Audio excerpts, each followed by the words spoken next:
Hello, everyone. Welcome to Timeless Keys. I'm so happy to share this special event with you.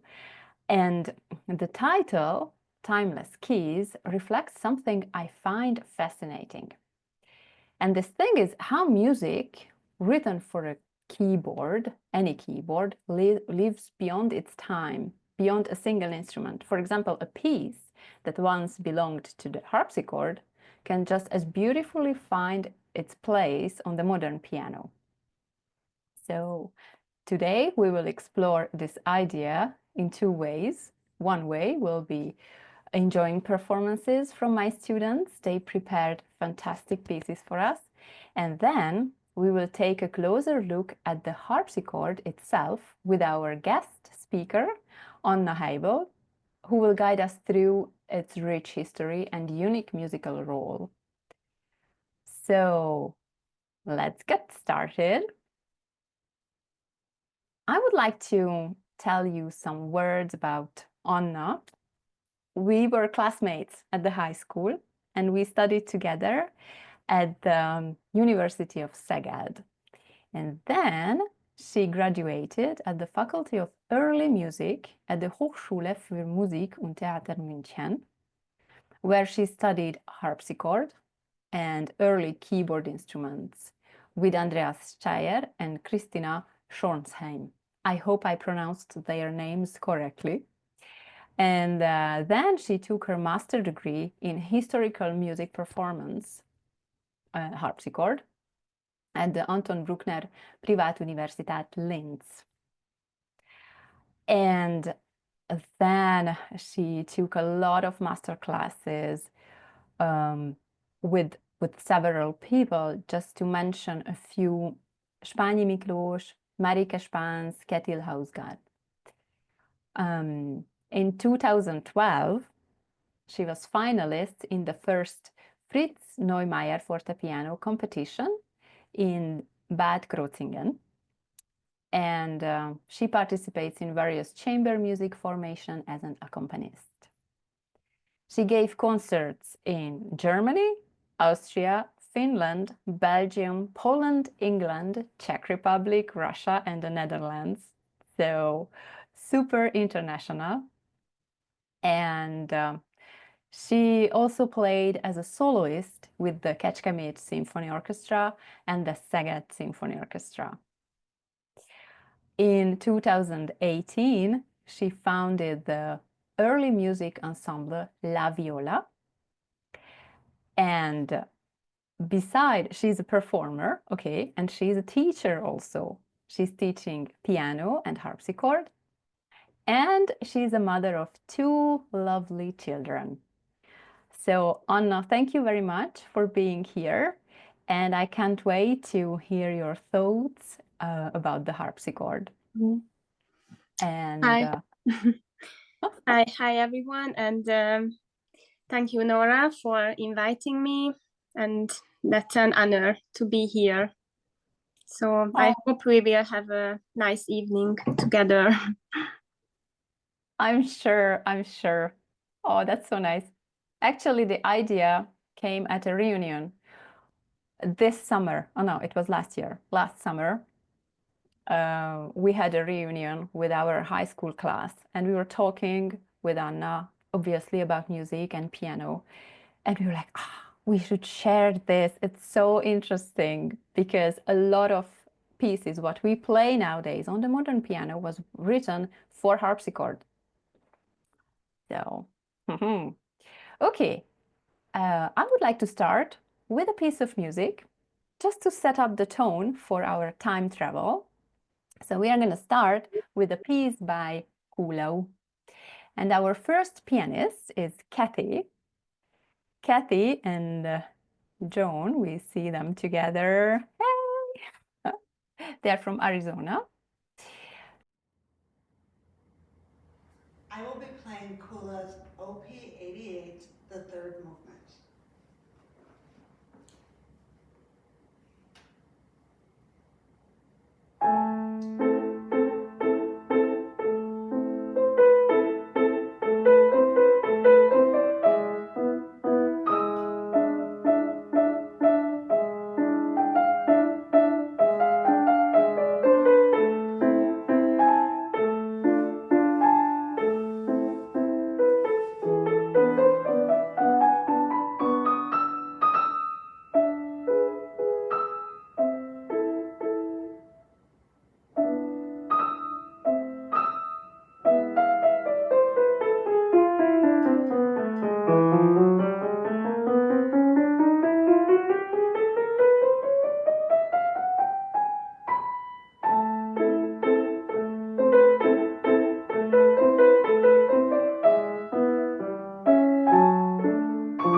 Bravo, Kathy. Thank you very much for your lovely music.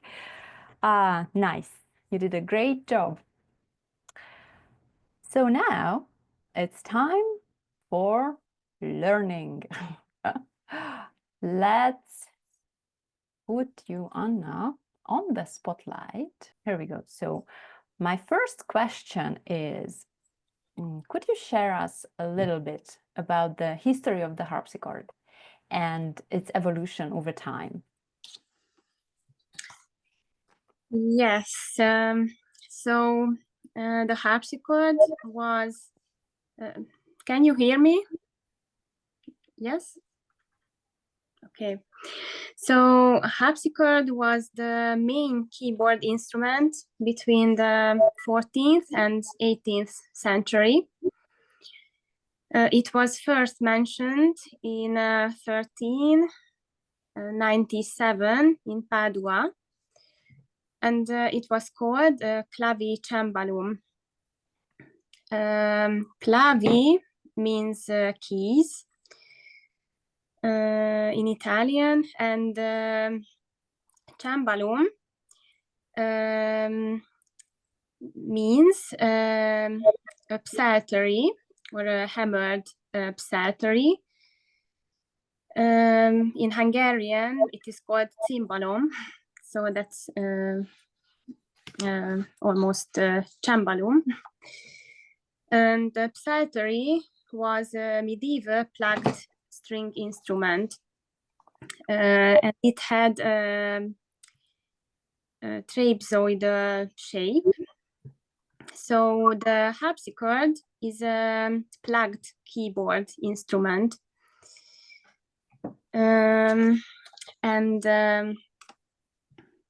Sorry, just for me to recap a little bit, because I'm a little bit, so I have some problems with numbers.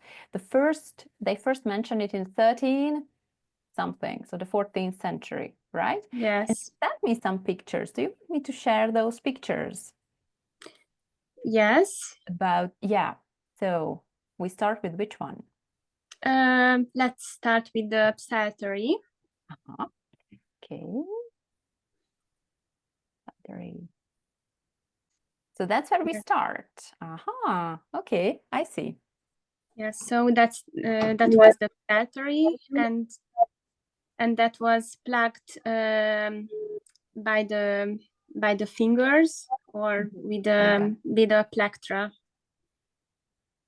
Okay. And then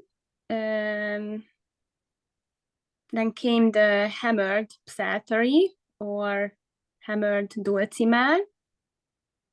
Yes, and that's almost the same. But that sounds not with a plectrum, but with two hammers. Yes. And that is in Hungarian cimbalom.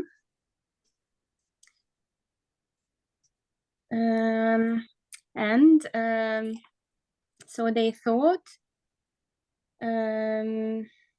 they add keys to this instrument, and at the end of the keys there are jacks holding plectra mounted on retractable tongues, and I have this one here from my harpsichord. So that is the jack. Okay. At the end of the keys, and this is here the plectra that plucks the strings. So the string is above normally, and you press the key, and the plectra goes from down up, plucking the key. Okay, the string. Okay. This plectra was made of bird feathers, and nowadays it is made of plastic. So it has a similar sound to a lute or a harp, and maybe that's why it is called the harpsichord in English. And first it was very small, the clavicembalum, so one could hold it in the hand, and after it had gradually increasing the size, and it had different shapes, the virginal, claviciterium, that is a vertical instrument, and for example, ottavini, that was also a small harpsichord, and it sounds an octave higher above the normal pitch. And later it had a wing shape. Mm-hmm. So maybe could you share us the photos of the virginal? Yes. And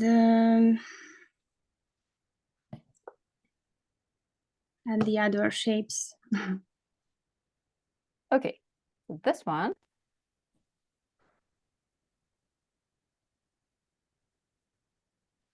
Yes, so that is a virginal. Ah, okay. It is also a trapezoidal shape, like the psaltery. Mm-hmm. For me, this one seems like we put the keyboard on the side of the piano. It's like it's turned a little bit. Okay.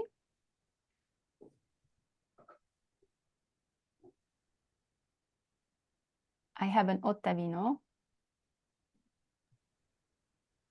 What Also. year is that? From that picture that we're looking at right now? What year would that have been made in? Or which century? Which I think 15th or 16th century. Mm-hmm. So that's an early instrument. Thank you.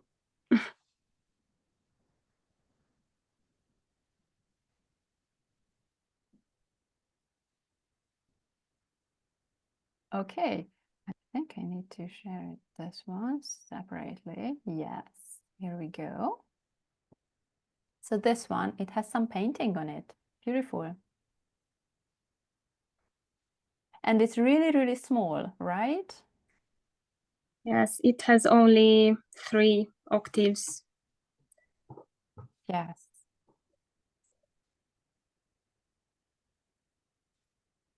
Wonderful. Okay. 3.5.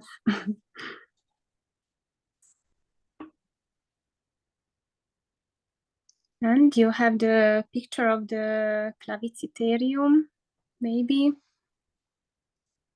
Yes. Okay, this one is impressive.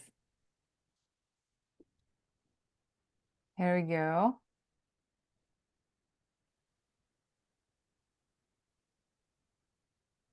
Okay, this has a lot of doors or boxes. What are these on the side?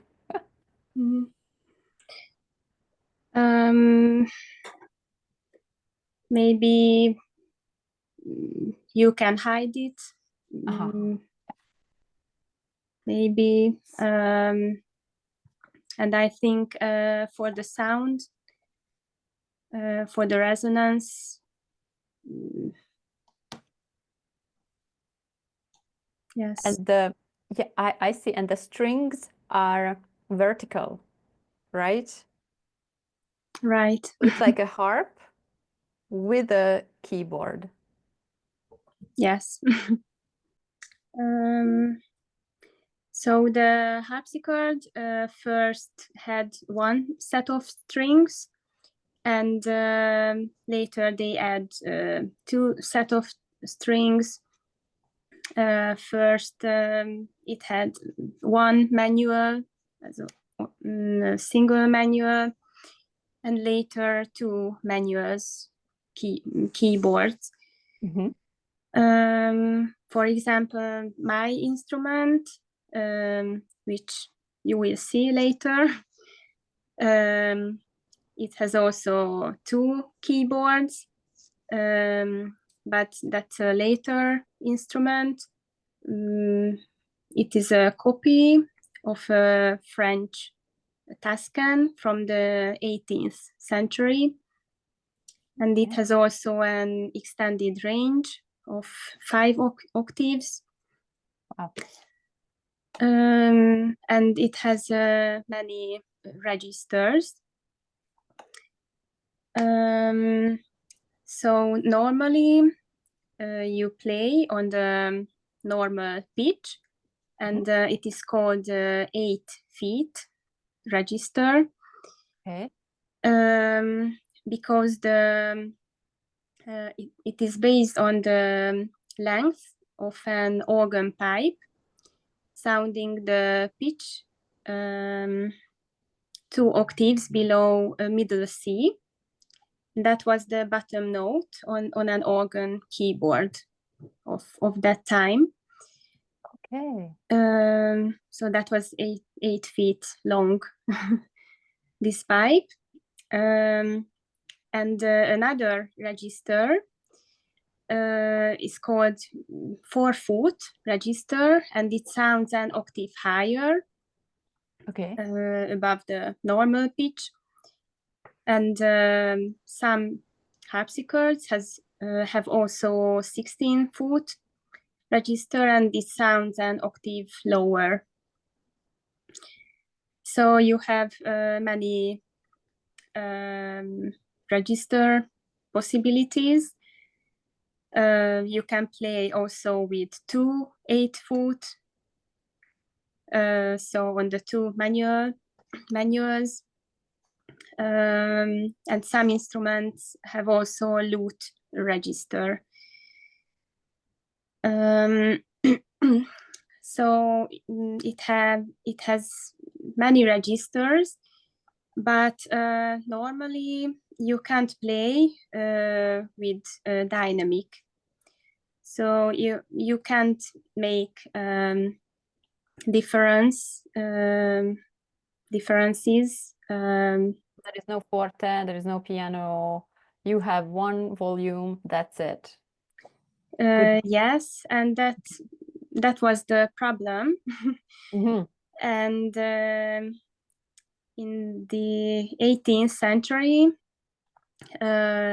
musicians thought it was not enough. So they looked for more expressions. Yeah. And that's why pianos were invented. Mm-hmm.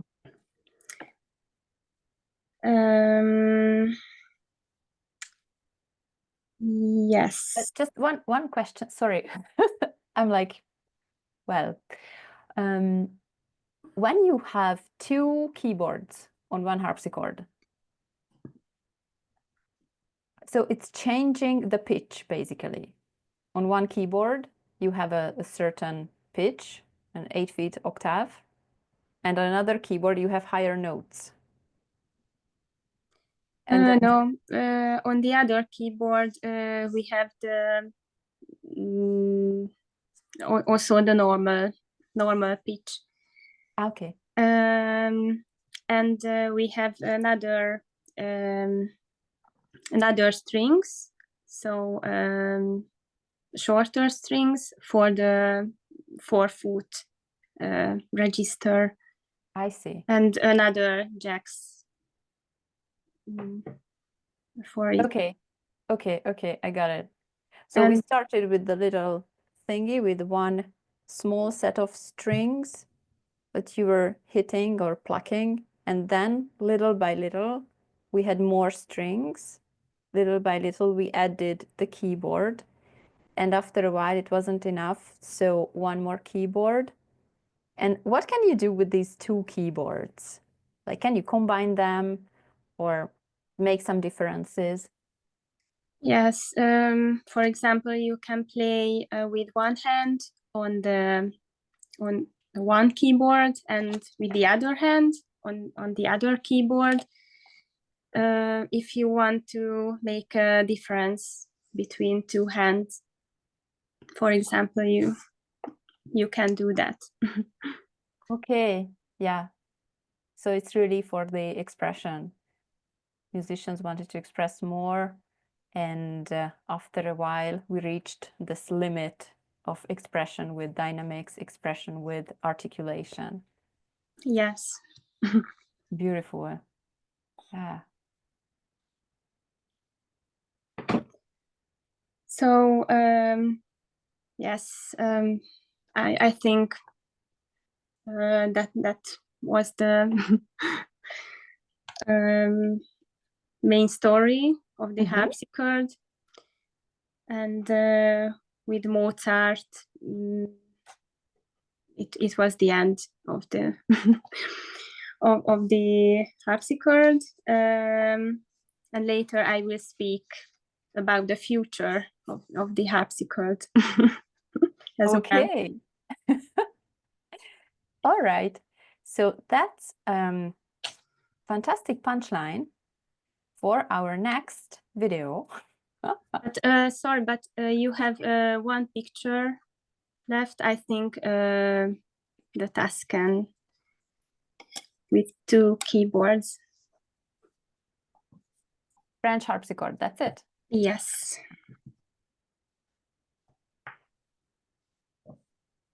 And your harpsichord is a copy of this one. Yes. Here we go. And here we see, ooh, here we see the 2 keyboards. And it has 2 sets of strings. 3. 3. Ah, okay. Wow. That's because 2 on the normal pitch and 1 octave above the normal pitch. 4 foot. Yes. We learned something. And it's just a little comment. It's so interesting when you are talking about the 8-beat note and it's coming from the organ. Even here we see this connection between the keyboard instruments. Like, yeah, it can be an organ, it can be a harpsichord, it can be anything else, but it's just, they're just connected in one way or another. Yeah, you can tell I'm really fascinated by this topic right now. Okay, so your instrument is a copy of this one. Yes. Amazing. You have the decoration as well? Yes, almost the same. And my instrument has also paintings on the upper side. Oh, beautiful. Beautiful. Ah, nice. Anything else about the history of the harpsichord? So I thought that was the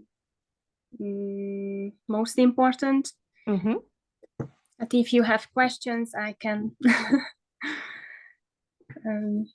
maybe I can tell you something. Anyone has a question about the history of the harpsichord? Wait. One question. Can I have one quick question? Ah, one question, yes. So Mozart spelled the end of the harpsichord because people like the piano a lot better. Were there people that predated Mozart that were playing the harpsichord that we still play their music today? Were there any like famous harpsichord people, before Mozart? Whose music we still play? So Mozart played the harpsichord as a child, but so the first pieces of him were played on the harpsichord. Oh, but okay. the famous sonatas they were played on the fortepiano, so on the early piano. So if you want to play historically, then you have to play it on the fortepiano, the sonatas. But for example, the early sonatas of Haydn,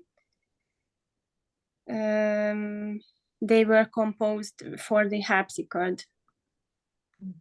So the first book of sonatas you can play on the harpsichord, but later Haydn composed for the forte piano as well. Oh. And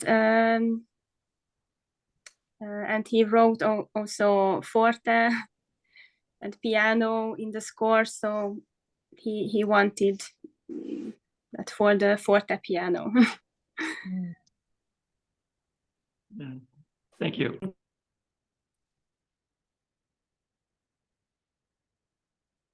And are there any famous recordings of the early Mozart sonatas on harpsichord?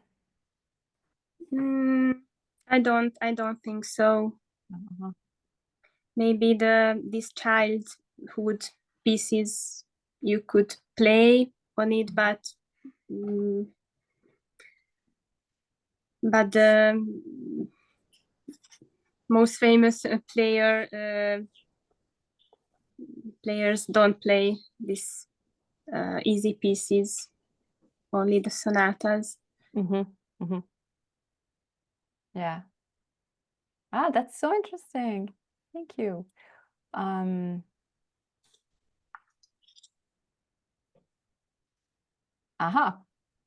Renata wrote it in the chat. In Nice, because we met in Nice, Nora and I saw a combination harp and keyboard. Is this an early version of the harpsichord or a variant? So we saw an instrument which looked like a harp. Like really, it was a harp shape, and suddenly on the side, just from nowhere, there was a little keyboard. And we couldn't decide if it's a harp or a harpsichord or what is it? Yes, this shape of harpsichord that was that's still in London. So maybe that's why harpsichord in English is called harpsichord.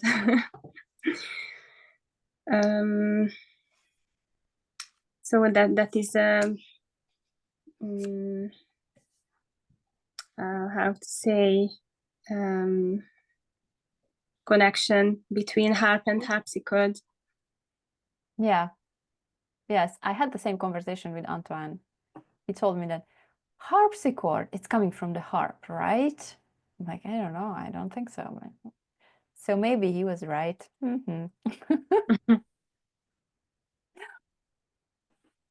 And also I have the impression that we as human beings, were just experimenting, looking for something which is easy to use, but can produce the sound what we imagined. And it's something with strings. We don't want to play it as a violin. We want to plug them, but we want to plug several of them. And it's easier with the keyboard and where to put the keyboard. So the evolution of this instrument, that's why it's so interesting, because there are some branches which stopped.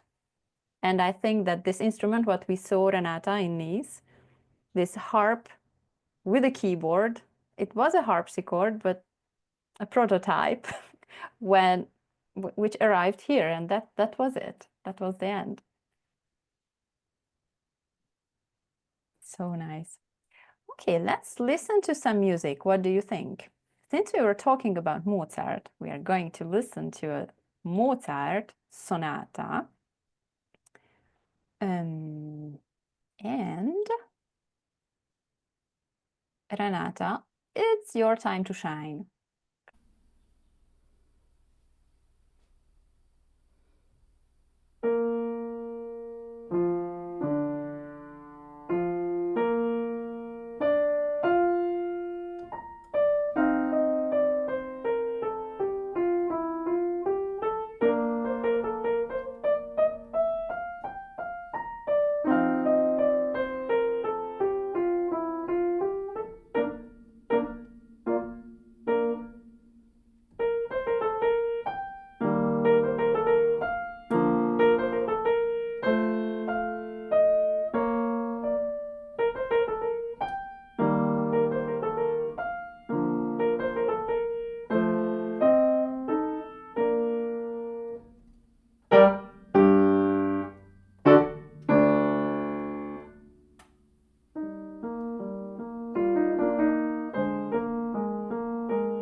Bravo! Super! Thank you. Oh, you see, from now on we are going to share. No, thank you, Renata. Oh, you did a great job. Super. Well, I hear the warts more than I hear the good parts, but Classic. Mozart's not easy. It's not easy to record, right? No, No. definitely not. No. But thank you. Thank you for sharing. Thank you for your music. It was lovely. And now, back to our harpsichord topic. Anna, I put you back in the spotlight. So, my other question about the harpsichord is the musical role. How does it change in the different musical time periods? So the harpsichord was used for both accompanying and solo instrument from the Renaissance till early Viennese classicism. And it was it could be found in every chamber music group and orchestra, playing the basso continuo part. So it was used for the how to say, to make the bass more important and to feel the harmonies in the pieces. And it has also a very rich solo repertoire. But it disappeared for the time of Mozart. For example, Mozart added first the horn to the orchestra to feel the harmonies instead of basso continuo. Okay. And when the piano has appeared, where one could play louder and softer, they didn't need the harpsichord more, unfortunately. Yeah. And yes, I could speak about the forte piano as well, but that was not the question, because the first forte pianos were actually very similar to the harpsichord. I think more similar than to the modern piano, because they have also they had also registers, for example, and the strings were thinner, and as the hammers were very small, so they were also very different from the modern piano. And of course, the forte piano was also bigger and bigger, because they wanted more sound. But in the 20th century, a rediscovery began, where they built new harpsichords, but they used a modern technology, because they thought they have to improve the quality. And the first harpsichord builder firms were also piano makers. So they used heavy metal frames, piano strings,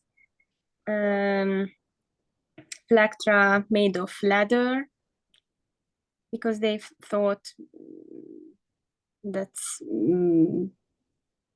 they hold longer. Okay. And they can't cut. And they built also 16-foot register to make the sound bigger. And sometimes the keys were made of plastic.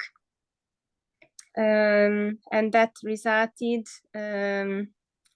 totally another feeling of playing and totally different sound.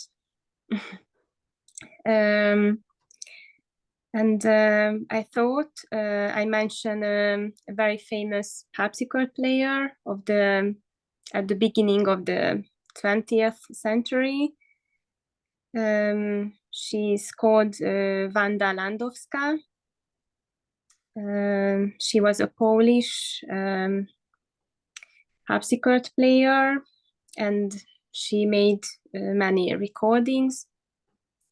And here's a picture of her. And you can see also the touch of her that is also very pianistic.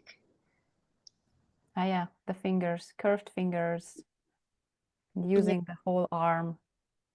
Yeah.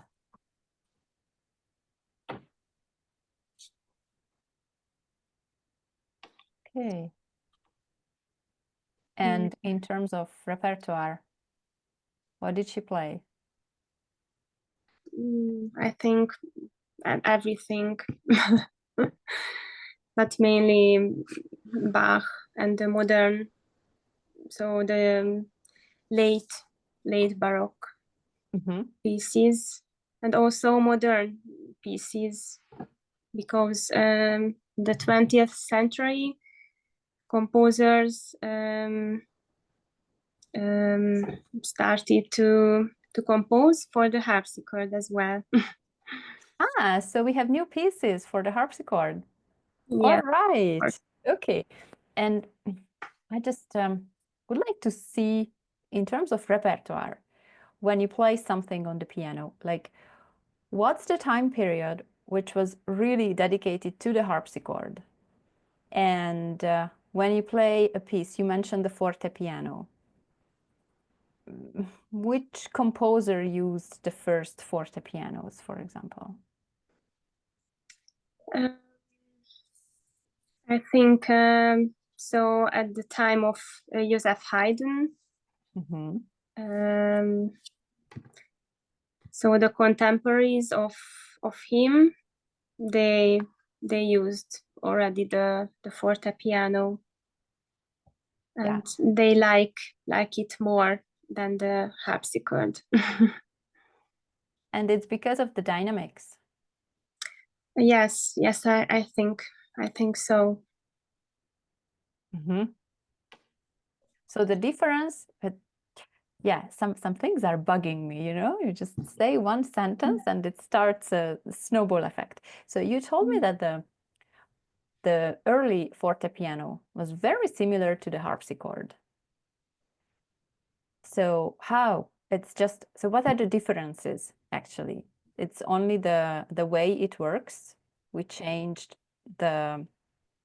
it doesn't pluck the strings anymore. It hits the keys with the little hammers. Yes. That's it. Yes.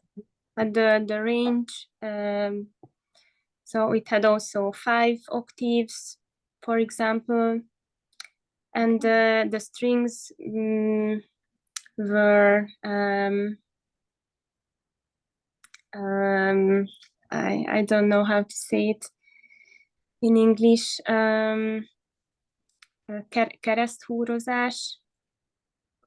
That's a very good question. It's super technical.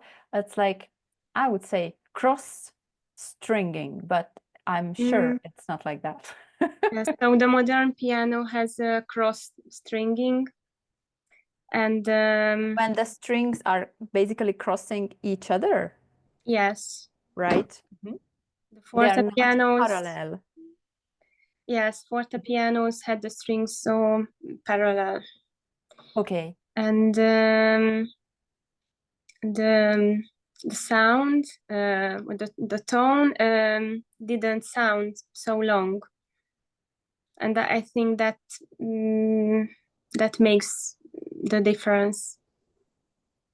So like on the harpsichord, you play one tone and 1 second, and it's Yeah. Yeah, it's quickly. Yeah. and it disappears. How interesting.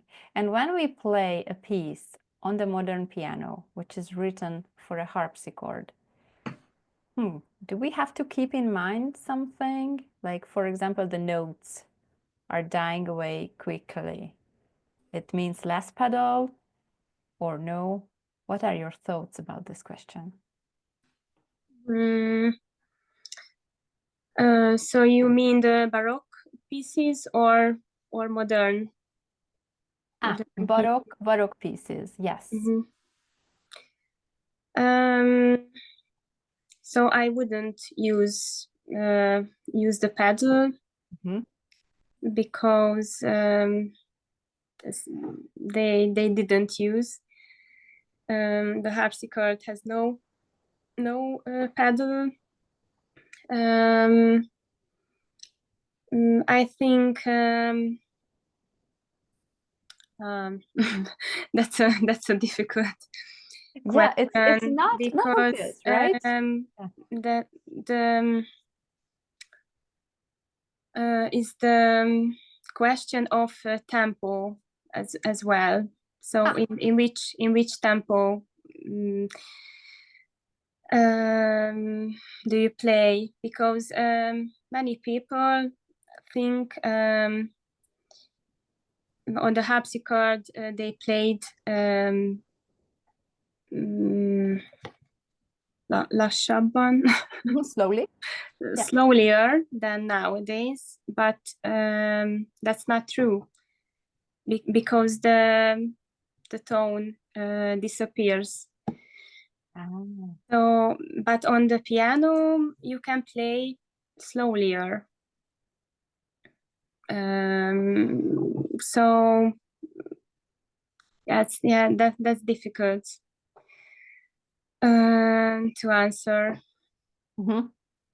I see. I don't know if you understand.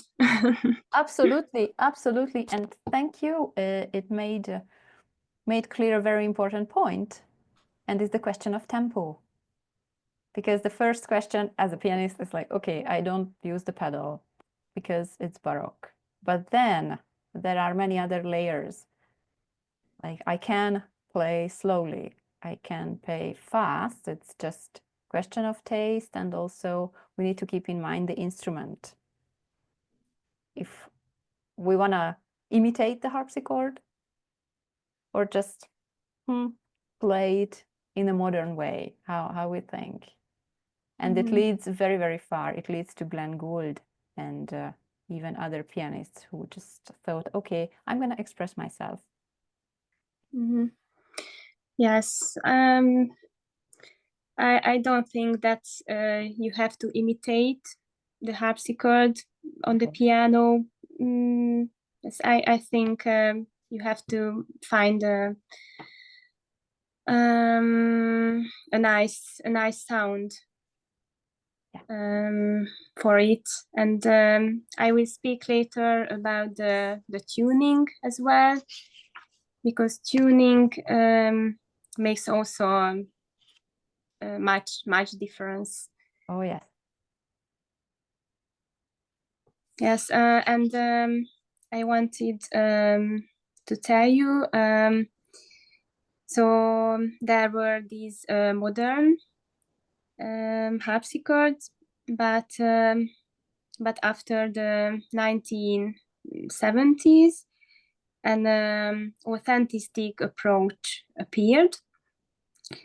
So the builders began to study of the original instruments, and they copied them. So they built a replica or copy, and they studied also the early sources, and they built already historical harpsichords, and that resulted a very different sound. And for example, my instrument is also a copy instrument of this French Tuscan. Yeah, so they sounded likely in the Baroque, like in the Baroque time. Oh, wow. Yeah. And of course, you can play the modern repertoire for harpsichord on these copies, right? Yes, yes, of course. Yeah, yeah. Amazing. And the role of the harpsichord nowadays, what can you tell about this? Mm. Is it in chamber music or more solo or more in the orchestra, or early music has the special audience? It's again, it's a very complex question. Yes, if you play early music, then you play also in ensembles or orchestras, but also modern orchestras are using harpsichords in the orchestra, and modern composers are composing modern pieces as well for harpsichord, solo pieces as well, and harpsichord concertos. So it has a very rich repertoire, and for example, some harpsichord player play also romantic pieces or impressionistic pieces on harpsichord. Okay. So you can try anything on the harpsichord, and some pieces sound well and some pieces don't sound well. So for example, I can try a Debussy piece on a harpsichord. Yes, of course. All right. And there is no pedal on the harpsichord. And Debussy's music needs a lot of pedal. I mean, yeah, we are using, it's the opposite situation. It's written on the modern piano, and you can try it on the harpsichord. Okay. Are there any recordings, or do you play, for example, Debussy? I haven't played, but on YouTube you can find some recordings. That's so nice. I think they sound very well, but you have to play in another way than on the piano, with much legato, and yes, you have to listen them. Okay, I know my student. I know that some of them are already on YouTube searching for the videos, right? Yes. Look at Gregory. He's like, yeah, I'm done.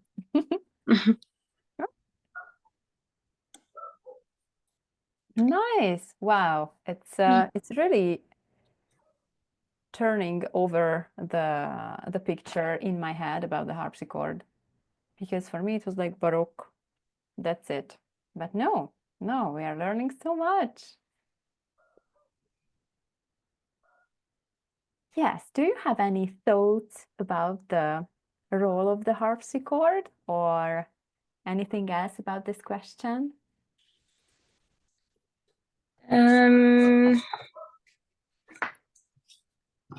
So what about other? What would you like to know? Okay, so I would like to listen to some music right now. I feel like in a radio program, and now we are listening to this and that. And then we come back with the question of improvisation. Okay, but before improvisation, we are going to listen to a sonata by Haydn. And yes, here we go. So our next pianist is Gregory. He plays for us a fantastic Haydn sonata in E flat major.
Here we go. Bravo!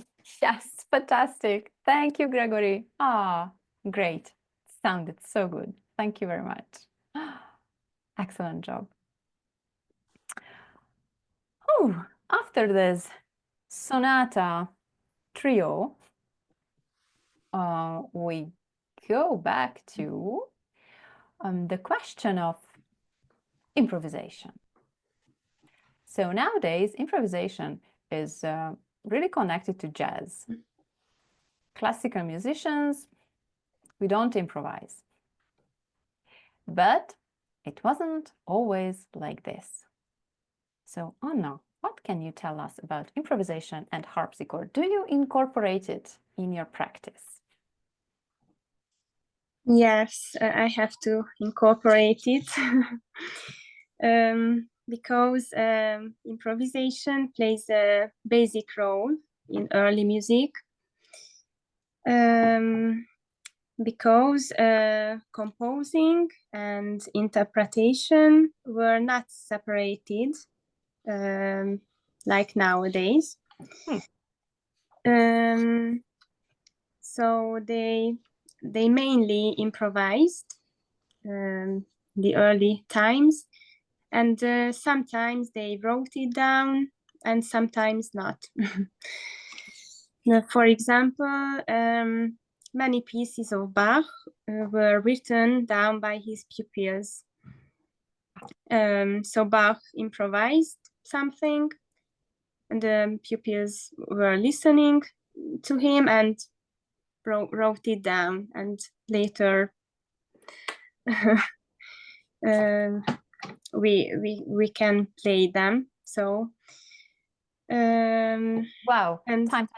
So just for us to imagine, Bach sitting at the piano, harpsichord, organ, something. He's playing something, and the students are around him. And by ear, they write down the music. Oh, that sounds good. Let's write it down. yes. Okay, that's impressive. Fantastic. Yes, but for example, if Bach played it another time, the same piece, likely he couldn't play it same. So that shows us that the score was only a skeleton, and if you want to play it, then the piece, you have to add your own ideas. Because everybody could improvise at that time, and they didn't wrote everything in the score. So if you play the score nowadays, that's not enough. You can add ornaments, for example. You can play cadences, and for example, in the sonatas, the repetition, you can add also ornaments and passages,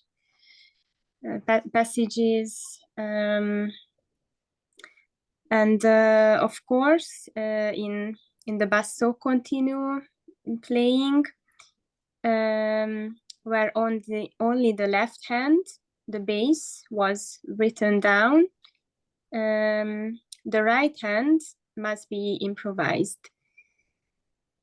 And I collected some tools which can help in learning to improvise, or how I learned it. So you can do 4 things in the accompaniment. You can study the solo pieces of the same style. For example, if you have to play French Baroque music, the accompaniment, then you have to play much or the pieces of Rameau or Couperin. And you can also study the basso continuo sources, because they wrote many sources at that time. Then you can use imitation to the other instruments involved, and that's very important, that you have to listen to good recordings and try to write the harpsichord part down. And you have to play many pieces, and get to know the style. And after it, and at the beginning, it's very important also that you have to write your improvisation down. And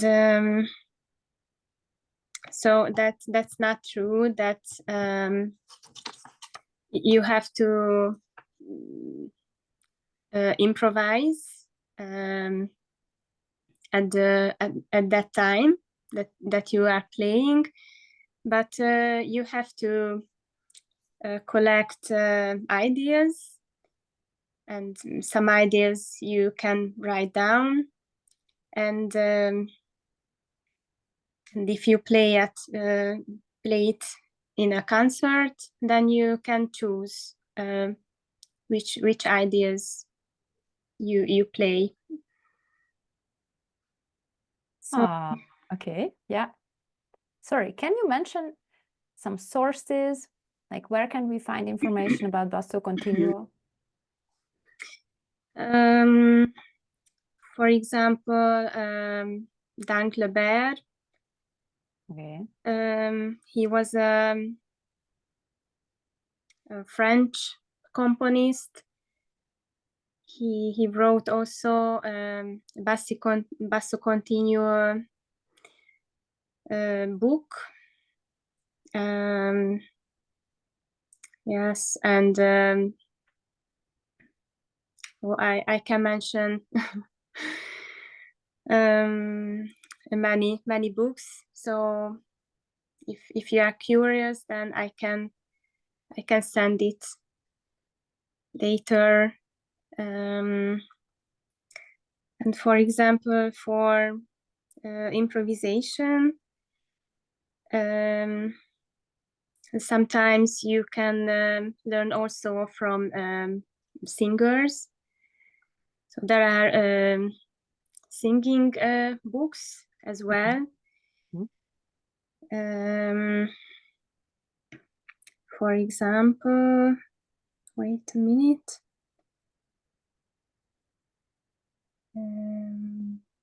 The Caccini, there is a Caccini book of singing.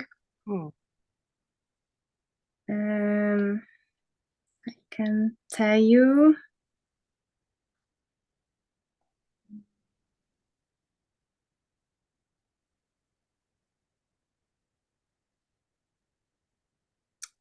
I'm taking notes. I hope my students are taking notes. Nuove musiche, where you can learn the vocal ornamentation, and you can use it, of course, on the harpsichord or on the violin or on every instrument.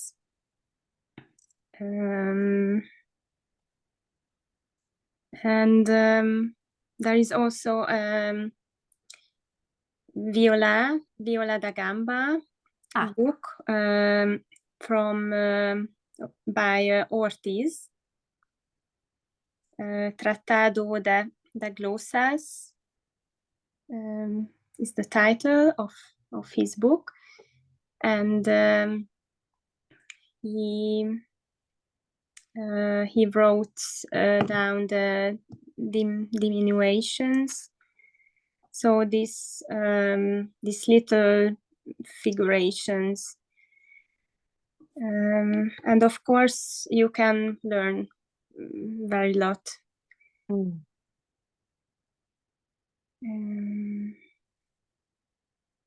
It's like a dictionary, like you are learning the vocabulary, Yes. then you just use it. Yeah.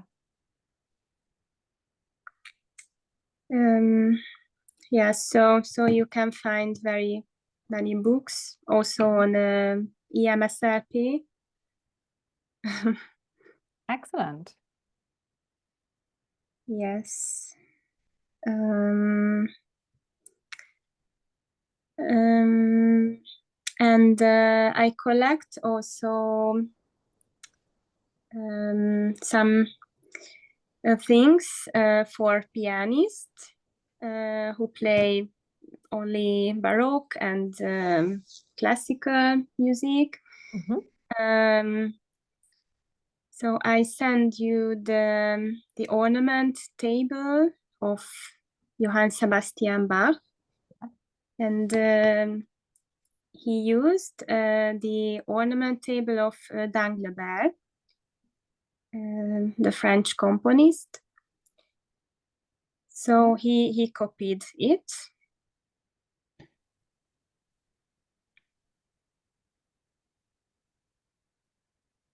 And they are with French names.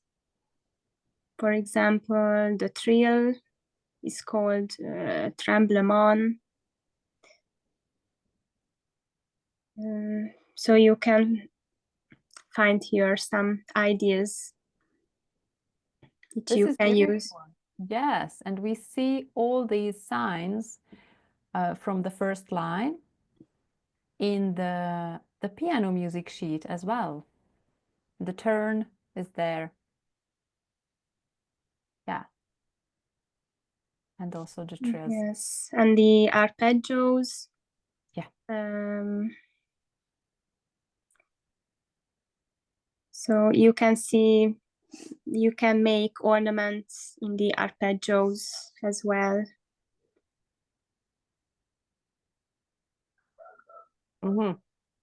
Ah, yes, I see. It's the third system, like the third pair of lines. Yes. And you use these ornaments when you play on the harpsichord? In Bach music and in the French Baroque music. And yeah, so ornamentation is part of improvisation. Yes, I think so. And if you play the wait a minute.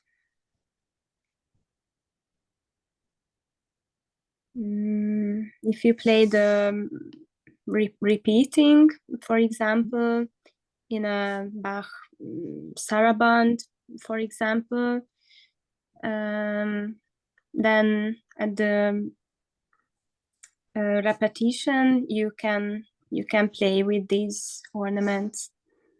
Beautiful. Beautiful, yeah.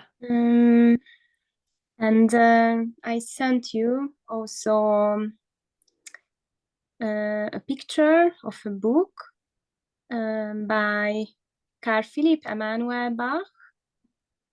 He wrote the essay on the true art of playing keyboard instruments. And in chapter 7, you can find improvisation as well. It is titled improvisation. And you can use it in classical pieces, in cadences, for example. Can you see the book? Maybe you can show us the book. Okay, so it's not the book.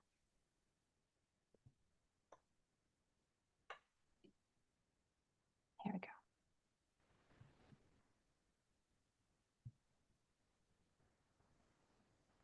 Essay on the True Art of Playing Keyboard Instruments.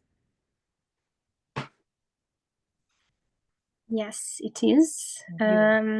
You can read here everything about playing. So that's a very big book. Also, you can learn about ornaments and interpretation. And maybe if you would like to improvise in the classical style, I recommend you to play the Fantasias of Carl Philipp Emanuel Bach. He was the biggest son of Johann Sebastian Bach. And he was the big Bach of his time, more famous than the father.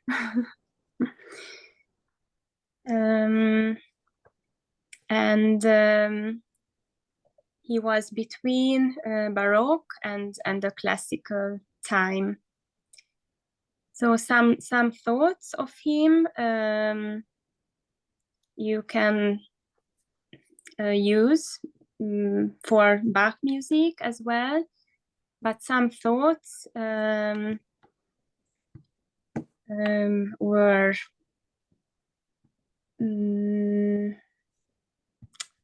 how to say it? It's already the early classical, no? Yes. Yes. Yes, So, of course.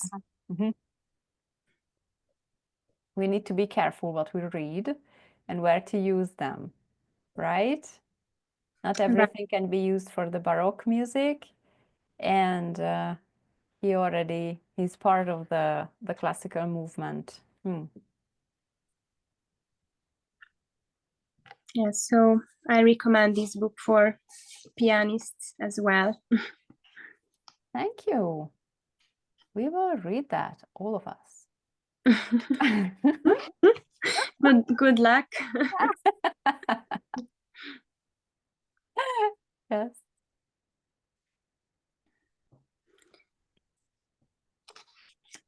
So I think these were the most important things about improvisation. Super. So let's listen to some music. Okay, before the last question. So now I'm gonna play for you something. And it won't be a sonata, because now I'm preparing for a concert with a friend who plays the clarinet, and we put together a program of tango and the music of Piazzolla Ginastera. And I thought, wow, this piece sounds okay without the clarinet player. I didn't tell him that I'm going to record it. And now I'm going to share this with you. So enjoy.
you. It's a little danza della mosa donosa. It's a dance of the nice girl, I think. I'm not sure about that. And another question. As a pianist, I don't worry about tuning my instrument. But you, Anna, as a harpsichord player, you are very much involved in tuning your instrument. And the cherry on the cake, that you have to choose which temperament or which tuning you use for which piece. So for me, it's wow, it's a jungle. So please give us a map in this jungle. I tried. So that's true that as a harpsichord player, I have to tune my instrument regularly,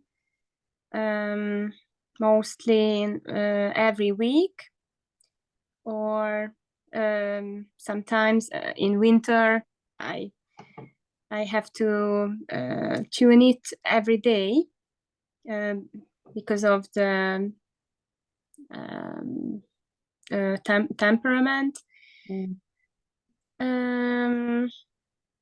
And the tuning makes a big difference to the piano tuning, because the piano is tuned in the equal temperament, which means the equal temperament divides the octave in 12 equal parts. So every half step is the same. And that means nothing is in tune. So that's the most out of tuning system of the world. Oh, did you hear that, all of you? We are out of tune. Like, yeah. Okay. The problem is pure temperament doesn't exist. And that's a mathematic thing. And it is because of the Pythagorean comma. I don't like to explain it because I'm not a mathematicist. But that's true that equal temperament didn't exist in the early times. And they used different tuning systems. So because of pure temperament doesn't exist, they had to make a compromise. Okay. And sorry. So they used historical tuning systems, which give you more acoustically pure intervals than the equal tempered system. Therefore, some chords are pure and some chords are very out of tune. Mostly the natural keys are pure. For example, C major, G major, F major are in tune, but keys with many sharps or many flats are out of tune. So they used the keys with many sharps or flats rarely. But if they used it, that had a meaning. and therefore every key has another color as well, and it's called key characteristic. For example, and they wrote it down also. For example, C major is completely pure. Its character is innocence, simplicity. But for example, C minor is the declaration of love, and at the same time, the lament of unhappy love, and so on. It's very detailed. I mean, I thought, okay, D major is happy, G major is, I don't know, purple, but no, it seems it's super detailed. Yes. Yes, of course, you can read about it if you want, because every big composer wrote it down. What they think about the key characteristics, and which temperament I use. It will be dictated by the music to be played, so country, era, and tonality as well. Okay. Or by the other instruments involved. And the right choice of the temperament is an essential part of the interpretation. So the composers knew these key characteristics, and for example, if they wanted more expression, then they wrote music in F sharp minor, for example. And you can tune by ear as well, or with electronic tuning device or tuning app. I use a tuning app, for example, but sometimes I have to change.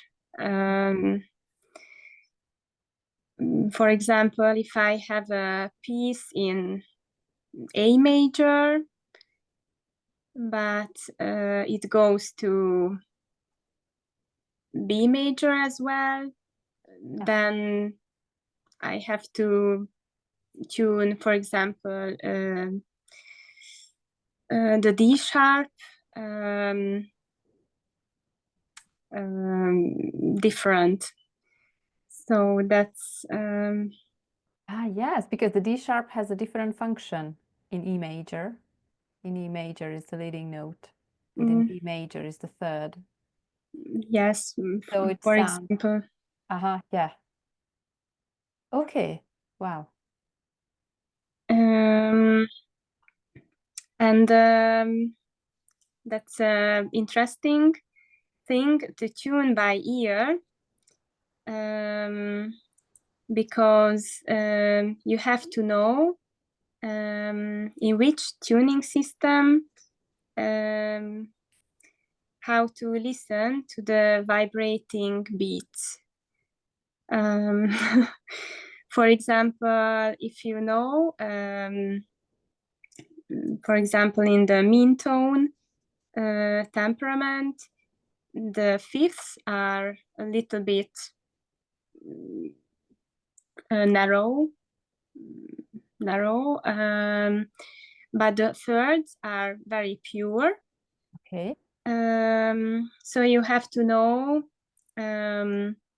how many vibrating beats you have to hear by listening the fifths.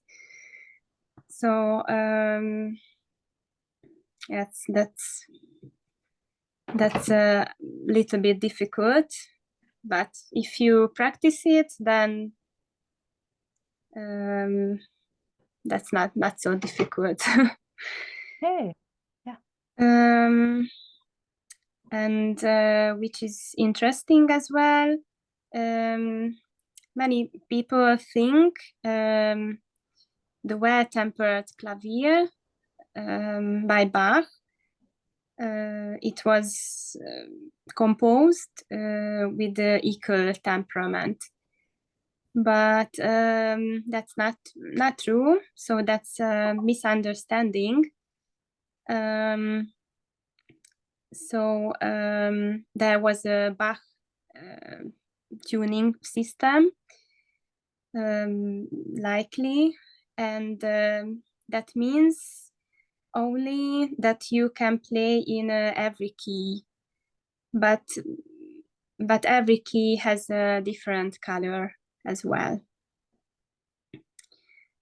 So that's a tuning system which is almost equal temperated, but not. okay, but it's not what we use nowadays. It's not what we use in the modern piano, not at all. No, not at all.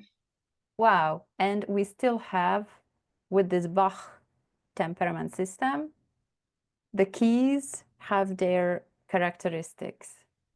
Yes, of course. And Bach was the first composer who wrote music, for example, in C, so C sharp major, for example. Okay. And C sharp major before Bach sounds very out of tune.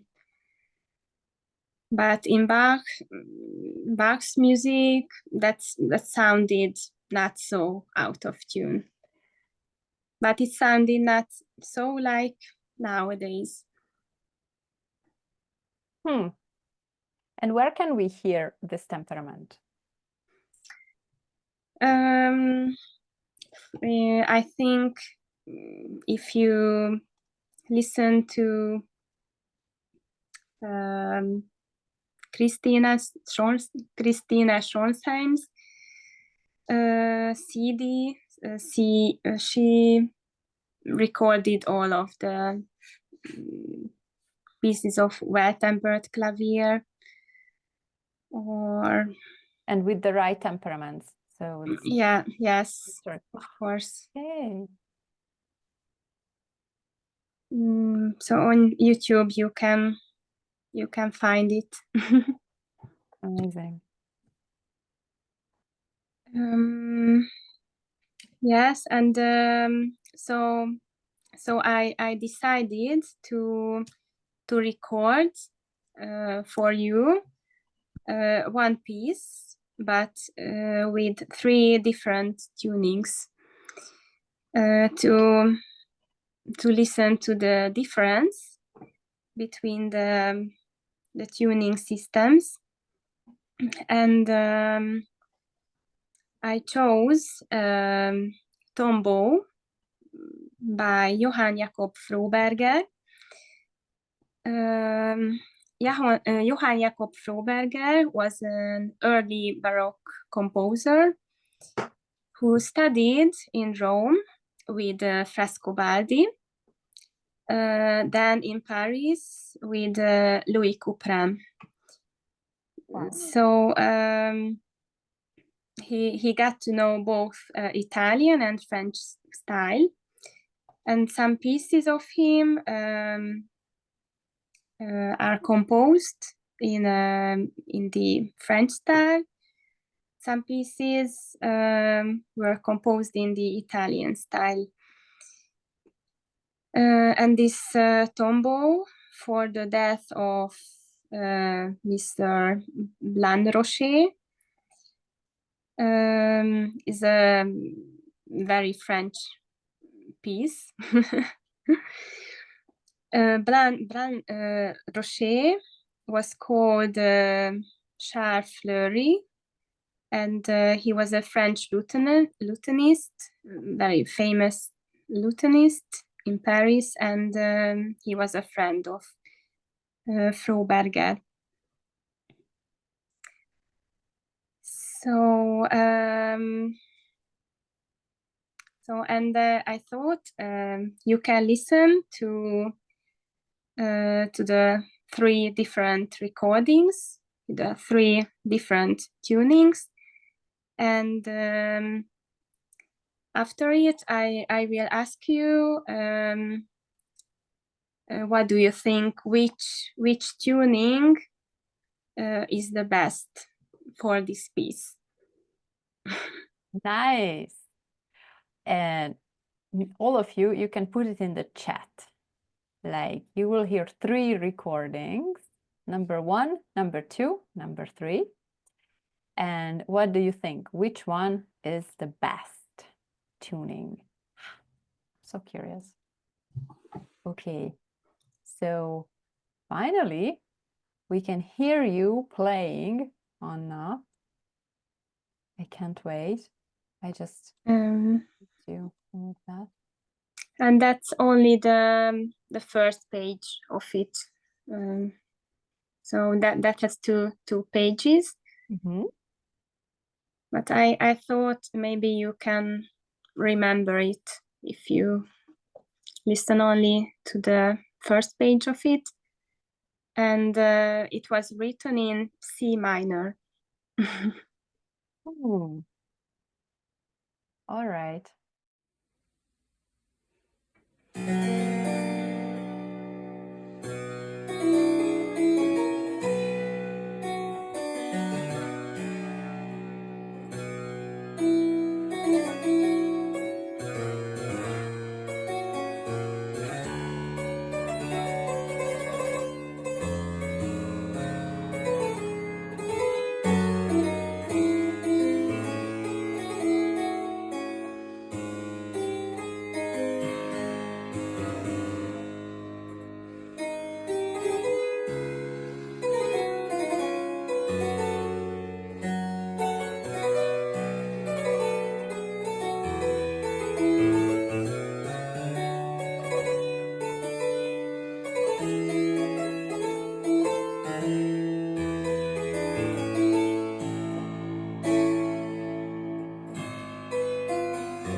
Anna, it's beautiful, beautiful.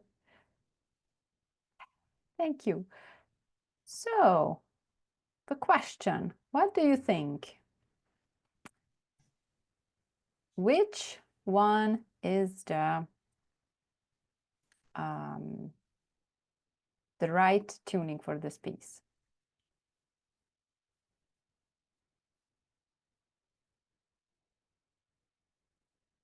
Yeah.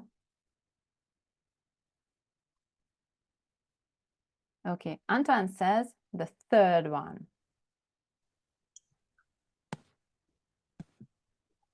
Who else? And what do you think? Put it in the chat if you have any ideas. Which one is the right tuning? We did this already with Anna. I failed. I failed like completely.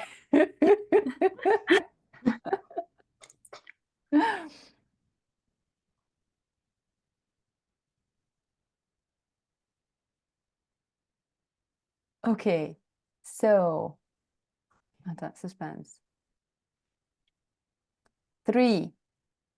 John says 3. Gregory, 1 or 3. Very subtle differences to the untrained ear. Yes, I agree with you, Gregory. Yeah, we both liked second best. I think the third was the correct tuning. It's Renata. Remy, second is the best. Most reverb. Ah, you see, pianist.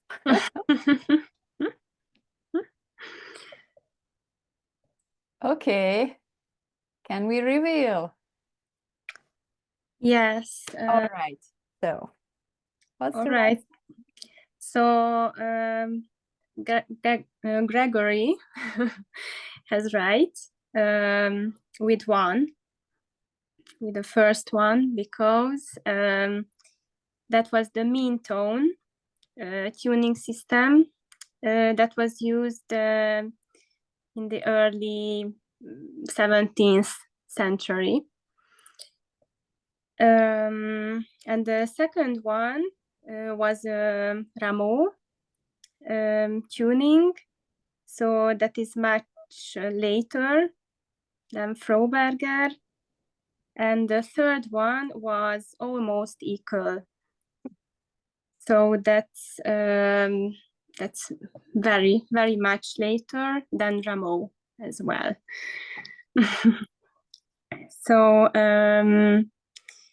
yes, in the third one, because that was almost equal, then I think that sound very nice.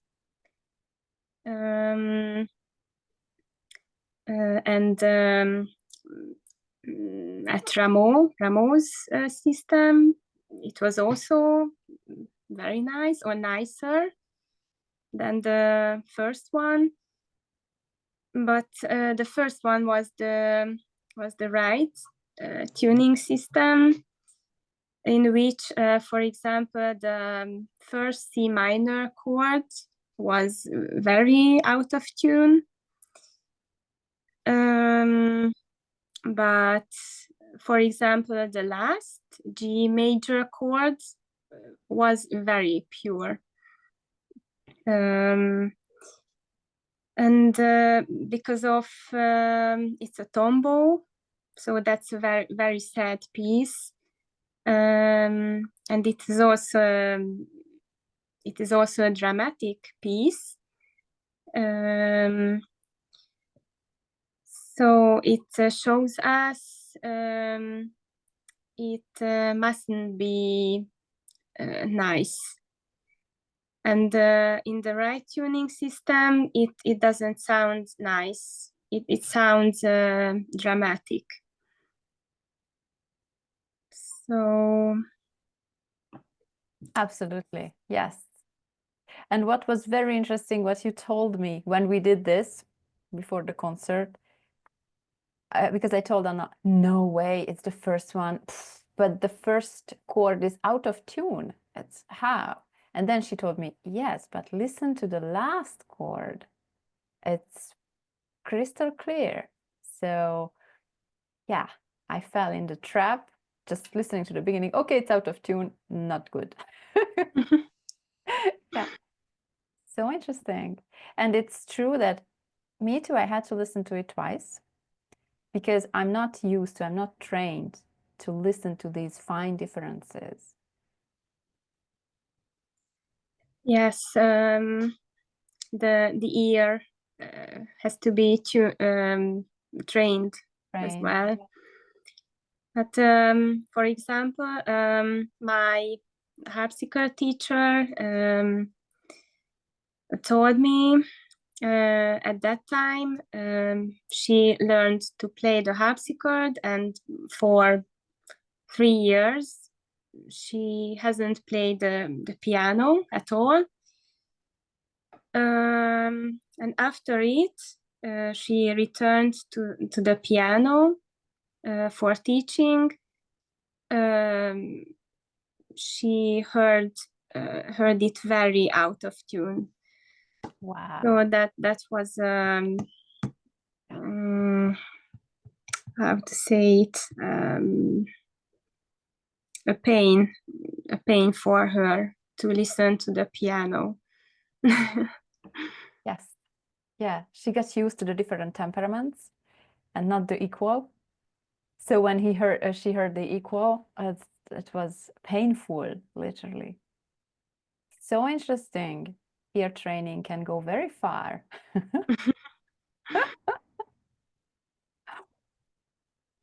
Anna, thank you so much. Thank you for being here, and thank you for all your knowledge and insights of the harpsichord. It was fascinating. Thank you very much for your energy and time.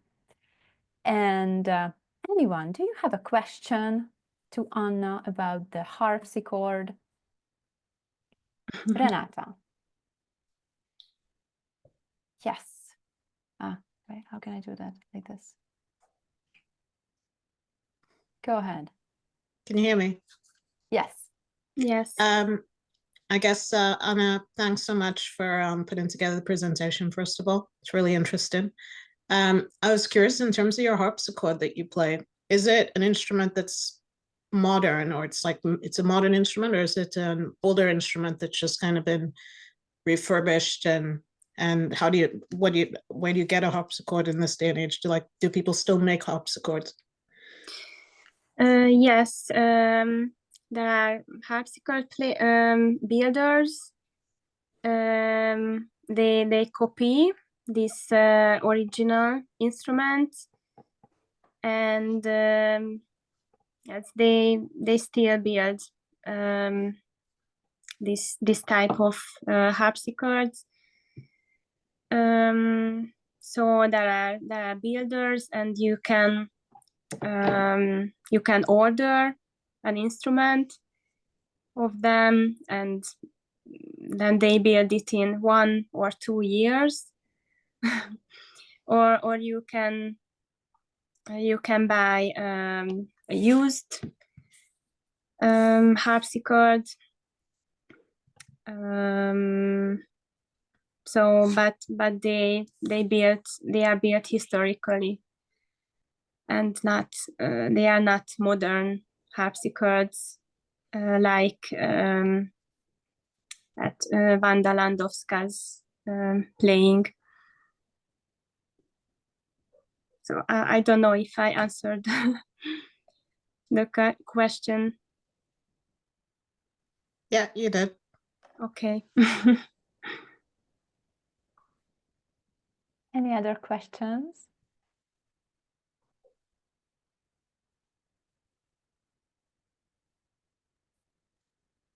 No, all right. Huh? I've really enjoyed your presentation. Yes, thank you so much. Thank you so much. Oh, thank I you. had so many takeaways now. Thank you. And I enjoyed your playing very much. Thank you. Thank you too.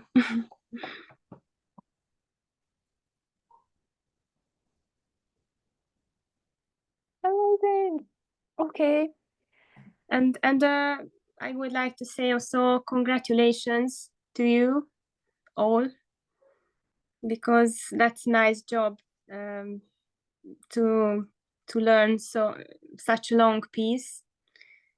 I don't know how long you have played the piano and how often, but that was brilliant. So yes, congratulations to everybody. Oh, thanks, Anna. That's and touching. and also to Nora. that you organized this meeting and you taught these pieces to the pupils, so that was a big job. Thank you very much. Thank you. Oh, it's a pleasure. And it's very, very inspiring. So thanks again, Anna, for being here. It was really, really informative. And I have to confess, I took notes. So now we all will play some Baroque music. And yes, and thank you, all of you, for my students, because you are inspiring me every day, and all of you are eager to learn. And I think it's very rare nowadays and much needed. So thank you. Keep it up. Thanks, Nora. Thanks, Anna. Antoine, thanks for arranging this for us as usual and orchestrating this. Yes. Thank you to both of you, for all three of you, really, for everyone. Thank you. Really enjoyable evening. Beautiful. Beautiful. I enjoyed it also. Nice. So I will just, thank you very much, and see you next time. Bye-bye. Bye. Yes. Bye bye.